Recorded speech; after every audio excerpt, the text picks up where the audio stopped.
നമസ്കാരം.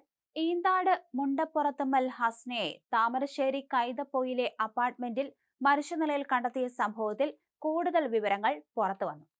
സമഗ്ര അന്വേഷണം ആവശ്യപ്പെട്ട് കുടുംബം കഴിഞ്ഞ ദിവസം പോലീസിൽ പരാതി നൽകുകയും ചെയ്തിരുന്നു. യുവതിയുടെ മരണത്തിൽ സംശയമുണ്ടെന്നും ഹസ്നയ്ക്കൊപ്പം താമസിച്ച ആദിലിനെ കൂടുതൽ ചോദ്യം ചെയ്യണമെന്ന ആവശ്യമാണ് ബന്ധുക്കൾ ഉയർത്തിയത്. കഴിഞ്ഞ 5 മാസമായി ഹസ്ന താമസിച്ചത് ക്രിമിനലിനൊപ്പമാണെന്നാണ് ബന്ധുക്കൾ പറയുന്നത്. ആദിലിന് ക്രിമിനൽ പശ്ചാത്തലമുള്ളതും ലഹരി കേസുകളിൽ ഉൾപ്പെട്ടിരുന്നതും വളരെ വൈകിയായിരുന്നു ഹസ്ന അറിഞ്ഞത്.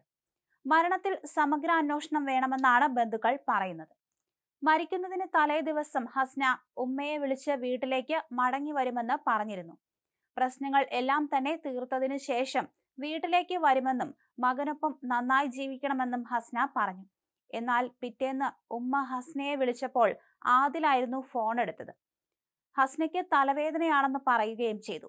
പിന്നാലെ ഇയാൾ തന്നെ വീട്ടിലേക്ക് വിളിച്ച് ഹസ്ന ആത്മഹത്യ ചെയ്ത കാര്യം അറിയിക്കുകയായിരുന്നുവെന്നാണ് ബന്ധു പറഞ്ഞത്. ഈ ഒരു സംഭവത്തിലാണ് കൂടുതൽ അന്വേഷണം ആവശ്യപ്പെട്ടുകൊണ്ട് ബന്ധുക്കൾ മുന്നിട്ടിറങ്ങിയത്. ഭർത്തൃ വീട്ടിലായിരുന്നപ്പോൾ ഹസ്ന ഫാഷൻ ഡിസൈനിങ് പഠിക്കാൻ പോകാറുണ്ടായിരുന്നു. അങ്ങനെയാണ് യുവാവുമായി പരിചയപ്പെട്ടതെന്നാണ് ബന്ധുക്കൾ പറയുന്നത്. വീട്ടിൽ വിളിച്ച് എല്ലാം പരിഹരിച്ച് തിരിച്ചു വരുമെന്ന് പറഞ്ഞതിന്റെ 2-ാം ദിവസം ഹസ്നയെ മരിച്ച നിലയിൽ കണ്ടെത്തിയത് ദുരൂഹത വർദ്ധിപ്പിക്കുന്നതായി കുടുംബാംഗങ്ങൾ പറയുകയും ചെയ്തു. കഴിഞ്ഞ ജൂണിലാണ് ഹസ്ന ഭർത്താവിനെയും മക്കളെയും ഉപേക്ഷിച്ച് യുവാവിനൊപ്പം പോയത്. വിദേശത്തായിരുന്ന ഭർത്താവ് ഉമ്മയുടെ മരണത്തെ തുടർന്ന് നാട്ടിലെത്തിയിരുന്നു.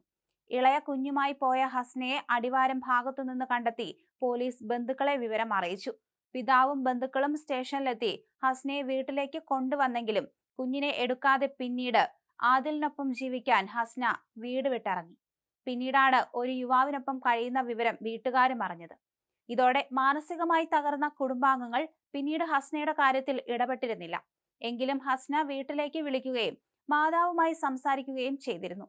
മൂത്ത മകനെയും വിളിക്കാറുണ്ടായിരുന്നു. ഹസ്ന 5 മാസമായി പുതുപ്പാടി സ്വദേശിയായ ആദിലിനൊപ്പമാണ് കഴിയുന്നത്.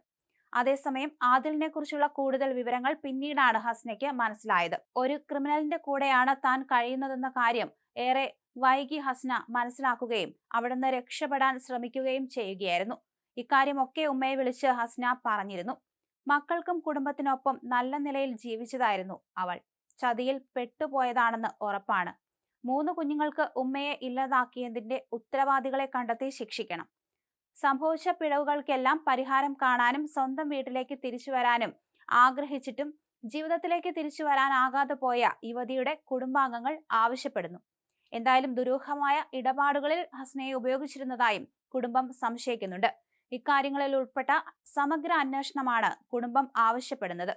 സംഭവത്തിൽ ദുരൂഹതയില്ലെന്നാണ് പോലീസ് പറയുന്നത്. ഹസ്നയുടേത് തൂങ്ങി മരണമെന്നാണ് പ്രാഥമിക പോസ്റ്റ്മോർട്ടം റിപ്പോർട്ട്. ശരീരത്തിൽ പാടുകളും ഇല്ലായിരുന്നു റിപ്പോർട്ടിൽ പറയുന്നു. അസ്വാഭാവിക മരണത്തിന് കേസെടുത്ത് പോലീസ് അന്വേഷണം തുടങ്ങിയിട്ടുണ്ട്.